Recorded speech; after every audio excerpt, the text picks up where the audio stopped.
रिश्तेदारी को काटने वाला जन्नत में नहीं जाएगा।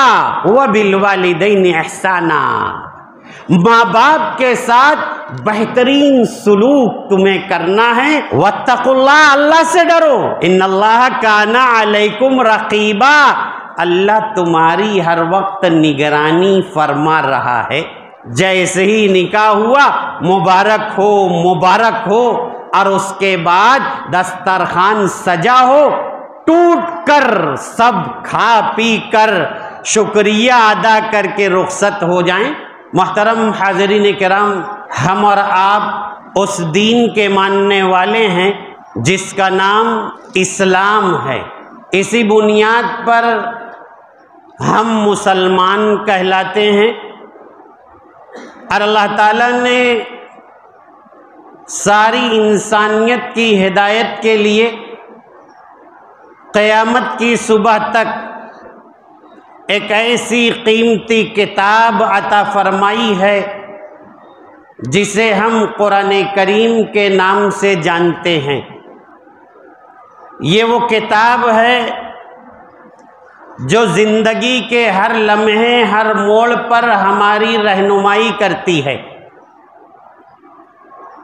ज़िंदगी का कोई ऐसा लम्हा जिससे हम दो चार हो जाएं और ये किताब हमारी रहनुमाई न करे, ऐसा नहीं हो सकता। इसलिए कि इस किताब का पहला वरक़ जब हम खोलते हैं तो ये बात अल्लाह ने टाँक दी, ज़ालिकल किताब ला रैब फीहि हुदल लिलमुत्तक़ीन। ये वो किताब है जो अल्लाह की जानिब से नाजिल शुदा है और अल्लाह से डरने वालों के लिए हिदायत है। बेशक जब ये हिदायत की किताब है तो यकीनन हर मौके पर हमें ये किताब हिदायत फराहम करती है। आइए अभी सूरह अहज़ाब की आयत नंबर 70 तिलावत की गई और अल्लाह के रसूल सल्लल्लाहु अलैहि वसल्लम की एक हदीस का तज़किरा भी हमारे सामने आया है। सूरह अहज़ाब की आयत नंबर 70 वो है जिसे हम और आप अक्सर व बेशतर सुनते रहते हैं और ये हम जानते हैं कि जब कभी भी खुतबा होता है तो ये आयत ज़रूर पढ़ी जाती है। ख़ास तौर से जब खुतबे निकाह होता है तो उस मौके पर तो ज़रूर ये आयत काजी साहब पढ़ते हैं। अल्लाह ताला इरशाद फरमाता है, या अय्युहल्लज़ीना आमनुत्तकुल्लाह वक़ूलू क़ौलन सदीदा। ऐ वो लोगो जो ईमान लाए हो, अल्लाह से डरो और ठोस ठोस जची तुली बात अपनी ज़बान से निकाला करो। युस्लिह लकुम अमालकुम व यग़फ़िर लकुम दुनूबकुम। जब तुम ऐसा करोगे तो अल्लाह तुम्हारे आमाल को दुरुस्त फरमा देगा और तुम्हारे गुनाहों को बख्श देगा। वमन युतिइल्लाह व रसूलहु फ़क़द फ़ाज़ा फ़ौज़न अज़ीमा। और जो अल्लाह और उसके रसूल की इताअत करता है यकीनन वो बहुत बड़ी कामयाबी से हमकिनार होने वाला है। अल्लाह के रसूल सल्लल्लाहु अलैहि वसल्लम ने फरमाया, सबसे बाबरकत निकाह वो है जिसमें कम से कम खर्च किया जाए। सूरह अहज़ाब की इस आयत में अल्लाह ताला जो इरशाद फरमा रहा है, ख़ास तौर से ईमान वालों से जो मुतालबा है, पहले अल्लाह से डरने का और फिर वक़ूलू क़ौलन सदीदा, जची तुली ठोस बात हक बात तुम अपनी जबान से निकालो। गोया इस मौके पर निकाह की मजलिस हो और मियाँ बीवी यानी ज़ौजैन को ये हिदायत दी जा रही है कि तुम एक तरफ से ईजाब होगा, दूसरी तरफ से कबूल होगा। ये ईजाबो कबूल की मजलिस मियाँ बीवी को ठोस बात, जची तुली बात समझ कर सूझबूझ के साथ इस बात का ऐलान करना चाहिए कि मैंने इनको अपने निकाह में कबूल किया, इसलिए कि ये दोनों जिंदगी भर के साथी हैं। ये दोनों एक दूसरे की इज्जत नफ्स का हमेशा ख्याल करेंगे, एक दूसरे के साथ अच्छी जिंदगी गुजारने की कोशिश करेंगे और कभी अपनी जात से किसी को तकलीफ न हो इसकी भी ये कोशिश करेंगे। हकीकत में ये है वक़ूलू कौलन सदीदा, जची तुली बात। यानी हम निकाह के मौके पर क्या करने जा रहे हैं, अरे खानदान हमारे ज़रिए से आगे वजूद में आने वाला है, तो ये जो मियाँ बीवी का ताल्लुक़ कायम होगा इंतहाई मुखलिसाना होगा, अल्लाह के लिए होगा। किसी तरह से विश्वासघात इसमें नहीं होगा, किसी को कोई धोखा नहीं देगा और ईमानदारी के साथ हर एक की खुशी का ख्याल रखा जाएगा। अल्लाह ने इरशाद फरमाया, कितना बड़ा ये अमल है। देखो कि जब तुम ऐसे मौके पर ईजाबो कबूल करते हो तो अल्लाह ताला इरशाद फरमाता है कि अल्लाह ऐसे मौके पर तुम्हारे गुनाहों को माफ फरमाएगा, तुम्हें नेक अमाल की तौफीक होगी। और अल्लाह के रसूल सल्लल्लाहु अलैहि वसल्लम ने जो दुआ सिखलाई है वो भी तो यही है, ला हौला वला कुव्वता इल्ला बिल्लाहि अलिय्यिल अज़ीम। क्या है इसका मतलब? नेकी करने की ताकत, गुनाहों से बचने की तौफीक सिवाय अल्लाह के और कोई नहीं दे सकता। तो जब हम इस बात का एहसास करेंगे कि हम क्या करने जा रहे हैं तो यकीनन फिर अल्लाह की बरकत के खजाने नाजिल होना शुरू हो जाएंगे। एक दूसरे के साथ लोग मुखलिस बन जाएंगे। तो मोहतरम हाज़रीन किराम, इस मौके पर जो खुतबे निकाह दिया जाता है ज़रा गौर कीजिए, इसमें तकरीबन 5 मर्तबा अल्लाह से डरने की बात कही गई। अब हैरत है, खुशी का मौका है, हमारी अपनी मेहनत की कमाई है, हमारे अरमान भी बहुत हैं और अल्लाह ताला कह रहा है कि अल्लाह से डरो।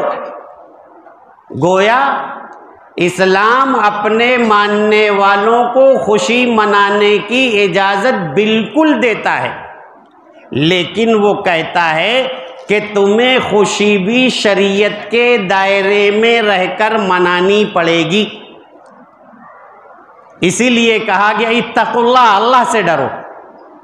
और एक जगह तो ये कहा गया वला तमूतुन्ना इल्ला व अंतुम मुस्लिमून, तुम्हें मौत ना आए मगर इस हाल में कि तुम इस्लाम की हालत में इस दुनिया से रुखसत हो जाओ।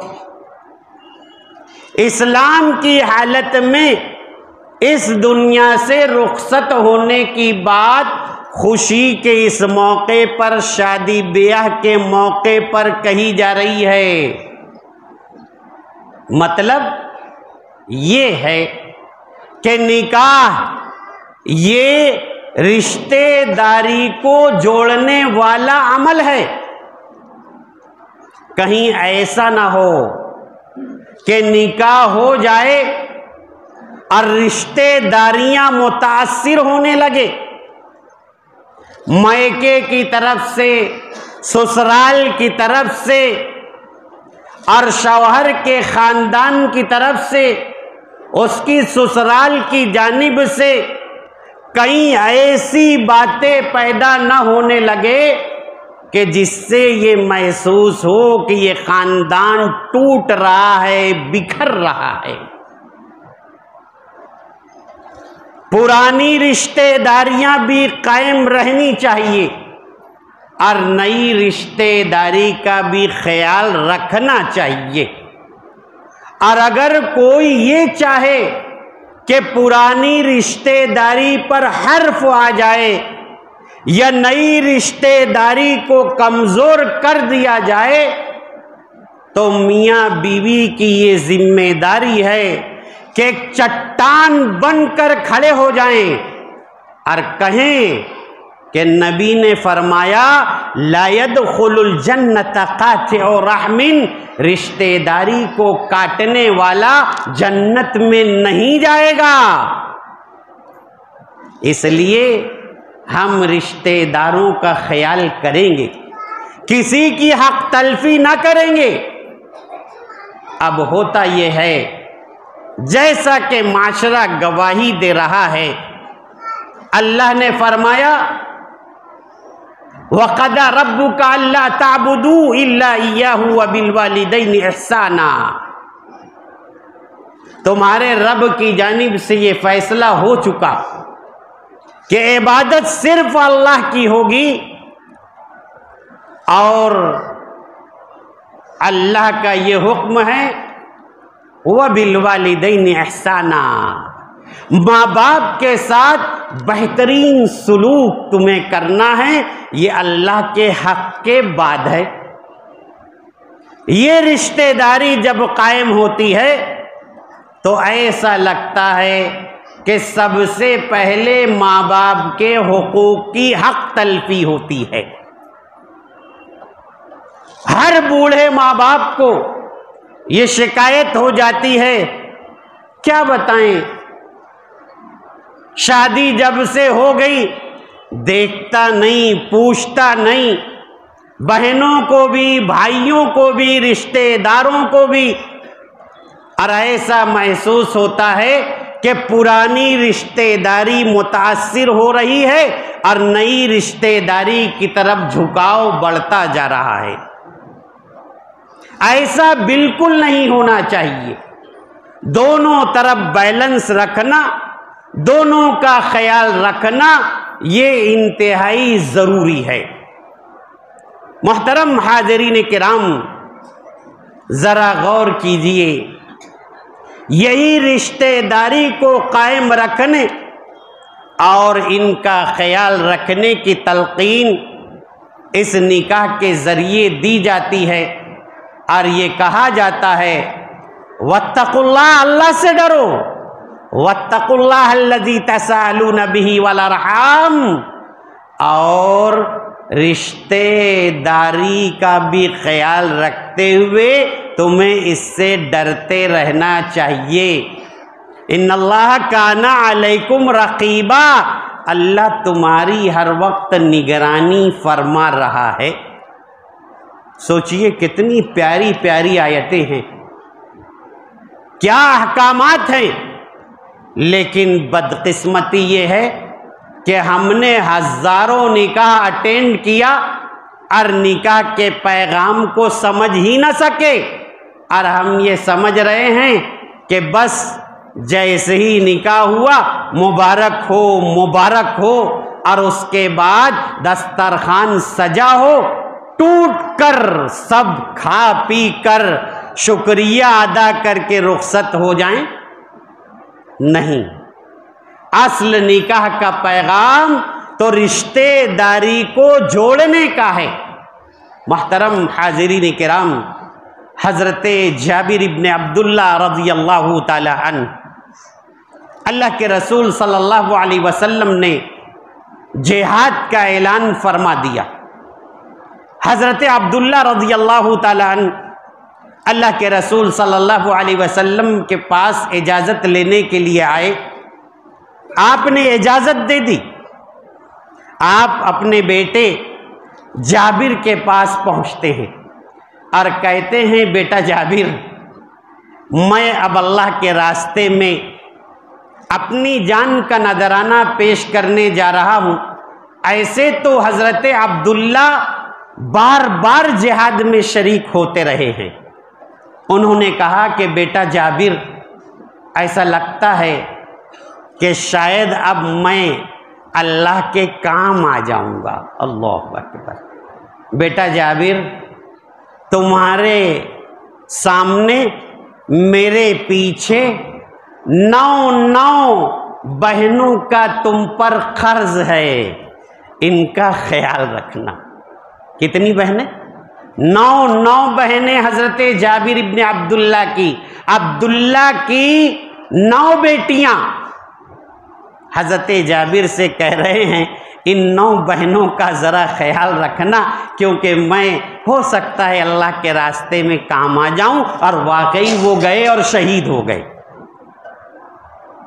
उसके बाद चंद दिनों के बाद हज़रत जाबिर इब्ने अब्दुल्ला रज़ियल्लाहु ताला अन्हु की मुलाकात जनाब मोहम्मद रसूलुल्लाह सल्लल्लाहु अलैहि वसल्लम से होती है। अल्लाह के रसूल सल्लल्लाहु अलैहि वसल्लम पूछते हैं कि जाबिर, तुम निकाह नहीं करोगे? कि अल्लाह के रसूल सल्लल्लाहु अलैहि वसल्लम, मैंने निकाह कर लिया है। देखिए, निकाह कर लिया इन्होंने। अब इस बहस में नहीं पड़ना है कि रसूल को उन्होंने बुलाया भी नहीं, बताया भी नहीं, वो छोड़ दीजिए। आप असल नुक्ते पर गौर कीजिए। अल्लाह के रसूल सल्लल्लाहु अलैहि वसल्लम ने ईमान को जांचना चाहा, परखना चाहा। तरबियत किस अंदाज की हुई है? कहा, जाबिर, सय्यिबन अम बाकिरन, तुमने शौहर दीदा यानी बेवा या मुतल्लका से शादी की है या कुंवारी से शादी की है? तो उन्होंने कहा कि अल्लाह के रसूल सल्लल्लाहु अलैहि वसल्लम, मैंने शौहर दीदा से निकाह किया है, जिसका पहले निकाह हो चुका था। बाद में चाहे तलाक हुई, चाहे बेवा हुई, लेकिन मैंने तजुर्बेकार खातून से निकाह किया है। तो नबी अलैहिस्सलातु वस्सलाम अपने सहाबा का ख्याल रखते थे, तो आपने वही ईमान को चेक करना चाहा और फरमाया, हदीस के अल्फाज हैं, हल्लका जारियतुन तुलाइबुहा व तुलाइबुका। जाबिर, इस पूरे महल्ले और बस्ती में तुमको तुम्हारी हम उम्र कोई लड़की नहीं मिली जवान, और तुम्हारी हम उम्र गैर शादीशुदा, कि तुम एक दूसरे से मिलकर खूब ज़्यादा लुत्फ़ अंदोज़ होते और खुशियाँ मनाते।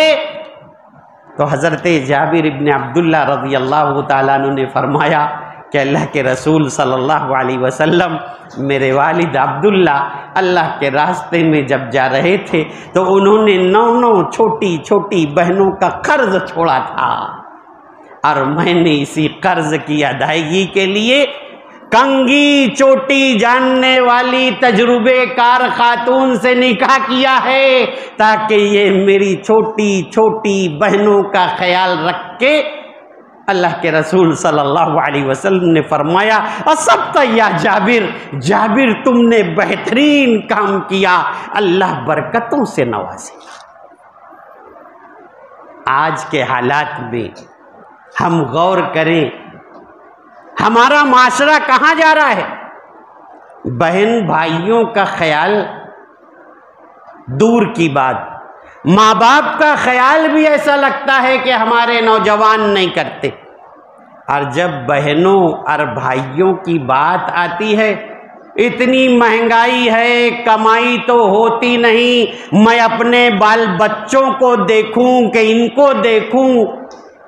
अरे भाई, आप जब मुखलिस हो जाएंगे और आधी रोटी भी आपको मिलेगी और सब्र और सुकून से बांट कर खाएंगे तो अल्लाह ज़रूर बरकत के ख़जानों को तुम पर उंडेल देगा इंशाअल्लाह। क्यों? इसलिए कि जो निकाह हुआ है उस निकाह में तो यही दुआ दी गई, बारकल्लाहु लक व बारका अलैकुमा व जमा बैनकुमा फी खैर। अल्लाह इस निकाह को इंतहाई बाबरकत बनाए, अल्लाह तुम दोनों पर अपनी बरकत के खजानों को उंडेल दे, अल्लाह जिंदगी भर खैरियत के साथ निबाह करने की तौफीक अता फरमाए, आमीन। कितनी प्यारी दुआ हमने दी, लेकिन वही कि आज तक दुआ भी याद नहीं रही, और दुआ याद हुई तो उसका फलसफा और तर्जुमा याद न रहा। वरना कितना खुश होकर हम दुआएं देते लोगों को। जिंदगी भर खैरियत के साथ निभा हो और अल्लाह बरकत के खजानों को तुम पर उंडेल दे, वाह क्या प्यारी बात है।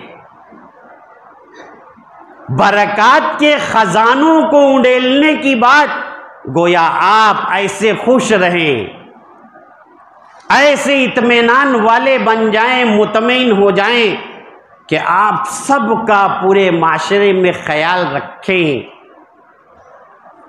ये है बरकत के खजाने, और जिंदगी भर खैरियत के साथ।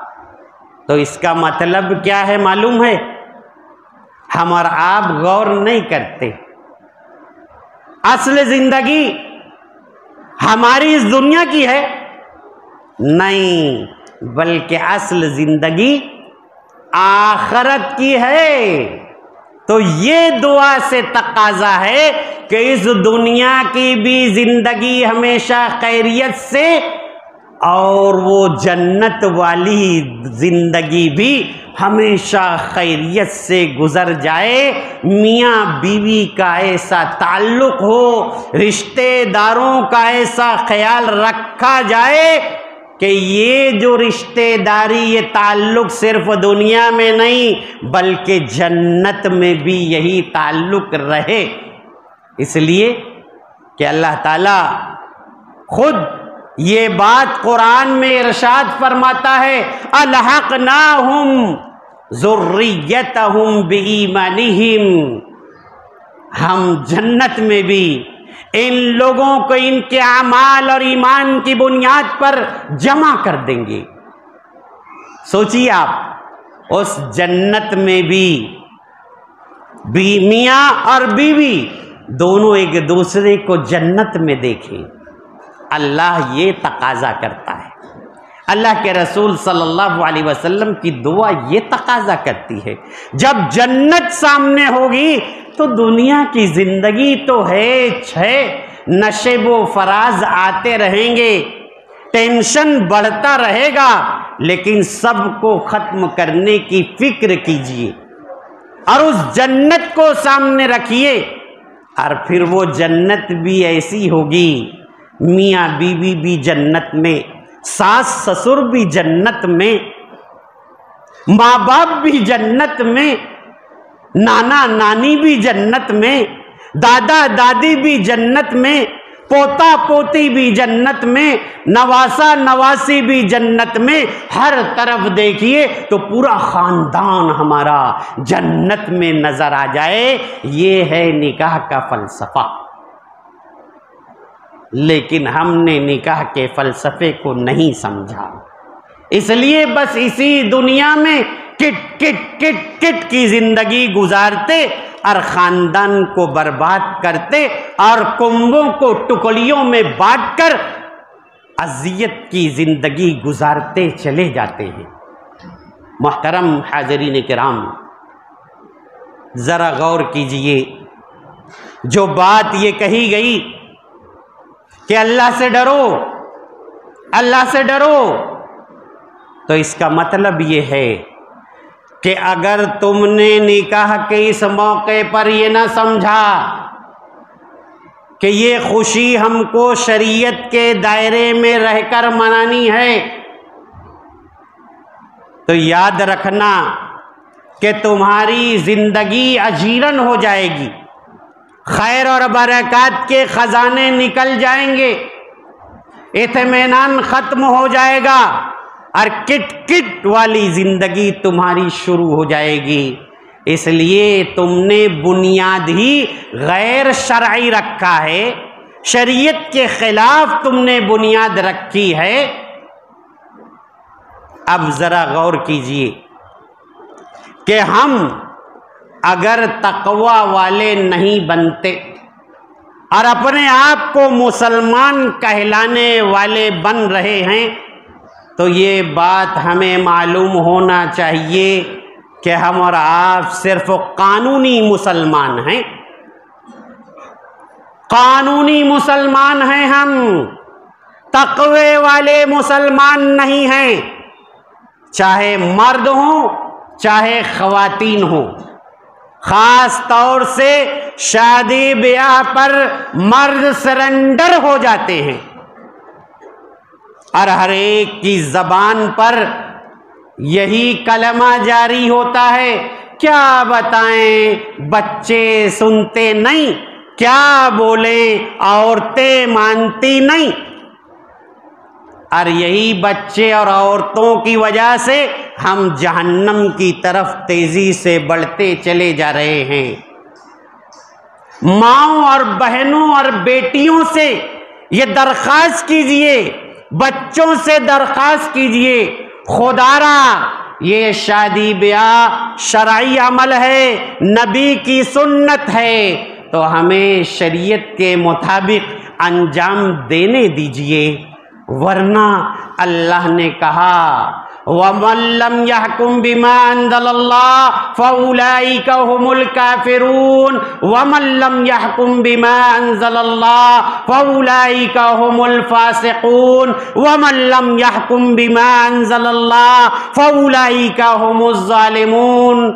जो लोग अल्लाह और उसके रसूल की हिदायत के मुताबिक ये सारे काम अंजाम नहीं देंगे, वो काफिर हैं, वो नाफरमान हैं, वो जालिम हैं। गोया इन बच्चों ने, इन खवातीन ने हमें जालिम भी बनाया, काफिर भी बनाया, फासिक भी बनाया। काश हमारे घर की खवातीन ये समझ जाएं कि निकाह ये इबादत है, इबादत इसलिए कि ये अल्लाह के रसूल सल्लल्लाहु अलैहि वसल्लम की सुन्नत है। कानूनी मुसलमान हम हैं, तो इस कानून के मुताबिक हम मस्जिद में नमाज अदा कर सकेंगे। इस कानून के मुताबिक हमारा नाम मुसलमानों के जैसा होगा। इस कानून के मुताबिक हमें कब्रिस्तान में दफन किया जाएगा। इस कानून के मुताबिक शादी ब्याह मुसलमानों के जैसा हमारा हो जाएगा। हम सिर्फ कानूनी मुसलमान हैं, तक़वे वाले मुसलमान नहीं हैं।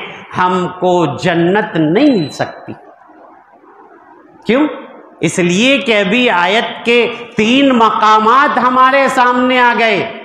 तो काश हम अपना एहतिसाब करें, अपना जायजा लें और समाज को यह बताने की कोशिश करें कि वाकई निकाह इबादत है और इबादत की तरह अंजाम देना चाहिए। इसका ये मतलब भी नहीं कि निकाह इबादत है, मस्जिद में सुकून के साथ निकाह हो जाए और मस्जिद के बाहर सारी खुराफात अंजाम दे ली जाए। ऐसा ही हो रहा है। गुज़िश्ता हफ्ता बंबई में एक मस्जिद में निकाह हुआ। माशाअल्लाह, अरबपति साहब के यहाँ शादी थी, मस्जिद में निकाह। और मस्जिद में जब निकाह हुआ तो स्पेशल मस्जिद को लाखों रुपये का डेकोरेट किया गया। अल्लाहु अकबर। एक किनारे हजारों का स्टेज बनाया गया और उसके निकाह के बाद मस्जिद के बाहर लगातार 20 मिनट तक पटाखे दागे रह जाते रहे, जो हवाओं में उड़कर पूरी रोशनी और पूरी आवाज करते रहे। मस्जिद में निकाह, ये शरीयत का खिलवाड़ है। कीजिए तो पूरी शरई पाबंदी कीजिए, वरना इसको खिलवाड़ ना बनाइए।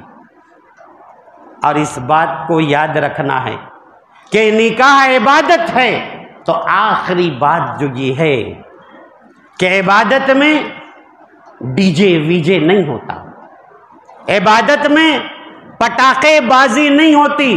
अब तो इबादत के नाम पर देखिए डीजे वीजे ऐसे बज रहे हैं कि दिल फट जाए, चाहे वो छट्टी के नाम पर हो, चाहे और किसी के नाम पर हो, मिलाद के नाम पर हो। इबादत के नाम पर डीजे वीजे कोई भी आलिम इसकी इजाजत नहीं दे सकता। पटाखेबाजी, इबादत में पटाखेबाजी होगी, इबादत में अपना अरमान देखा जाता है, अल्लाह और उसके रसूल का अरमान देखा जाता है। इबादत में सेहरा होता है, इबादत में फजूल खर्ची होती है, इबादत कर्ज लेकर अदा की जाती है, इबादत ब्याज पर होती है, इबादत में मंगनी होती है, इबादत में हल्दी मेहंदी होती है, इबादत में पान खाना होता है, और इबादत में दुल्हन रुखसत करने के बाद जब रात में लोग मीठी नींद सो रहे हों तो सैकड़ों रुपये का एटम बम दागा जाता है। ये इबादत है। हम हैं जो दीन को मजाक बना रहे हैं और इस्लाम को बदनाम करने में हम आगे हैं। आइए अल्लाह से दुआ करते हैं कि परवरदिगार हमें अपने आमाल पर संजीदगी से निदामत के आंसू बहाने, सच्ची तौबा करने और आइंदा से अपनी इस्लाह करने, अपने घर वालों की इस्लाह करने की परवरदिगार तौफीक अता फरमा।